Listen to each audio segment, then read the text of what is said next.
হায়াতের জিন্দগিতে দুঃখ, কষ্ট, মুসিবত এগুলো মানুষকে পায়, তারা করবেই।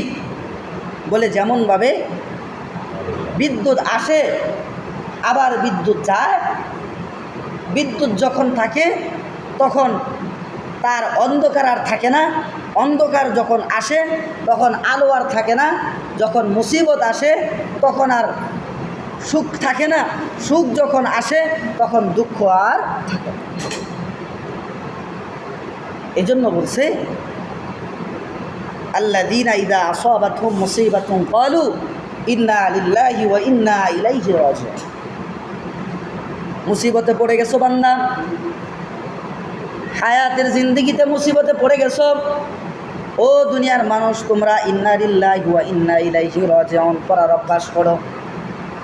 আরে আমাদের অভ্যাস হচ্ছে মসজিদের মাইকে মুয়াজ্জিন এলান দিছে অমুক মারা গেছে, ইন্না লিল্লাহি ওয়া ইন্না ইলাইহি রাজিউন। ইন্না লিল্লাহি ওয়া ইন্না ইলাইহি রাজিউনটা বুঝি মানুষ মারা গেলেই পড়ে। আল্লাহ রাসূল সাল্লাল্লাহু আলাইহি ওয়াসাল্লাম একবার ঘরের মধ্যে বসা, বাতির আলো নিভে গেছে।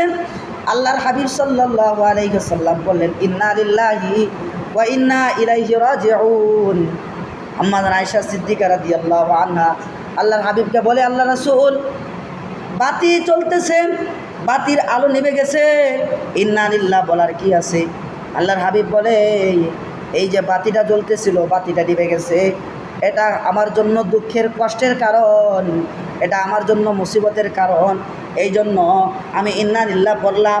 মুমিন বান্দার প্রত্যেকটা হায়াতের জিন্দেগিতে প্রত্যেকটা দুঃখ কষ্টের কারণে, দুঃখে কষ্টের মুহূর্তে সে ইন্না লিল্লাহ পড়বে, এটাই হচ্ছে তার আদত। আমরা মনে করি মানুষ মারা গেলেই বুঝি ইন্না লিল্লাহ। আল্লাহ বলে, বান্দারে কারেন্ট ছিল, কারেন্ট চলে গেছে, ইন্না লিল্লাহ পড়ো। বান্দারে বাতির মধ্যে আলো নিভে গেছে, ইন্না লিল্লাহ পড়ো। ও বান্দা আগে সুস্থ ছিলা, জ্বর হয়ে গেছে, ইন্না লিল্লাহ পড়ো। বান্দারে মাথা ব্যথা ছিল না, আগে মাথাটা ভালো ছিল, হঠাৎ মাথা ব্যথা শুরু হয়েছে, ইন্না লিল্লাহ পড়ো। বান্দারে ও বান্দা শরীরের মধ্যে জামা, সুন্দর জামা, রাস্তা দিয়ে যাওয়ার সময় জামাটা ছিঁড়ে গেছে, ইন্না লিল্লাহ পড়ো। বান্দারে হঠাৎ করে চোখের মধ্যে ময়লা পড়ছে, বান্দা ইন্না লিল্লাহ পড়ো। ও বান্দা ঘরের সন্তান অসুস্থ, ইন্না লিল্লাহ পড়ো।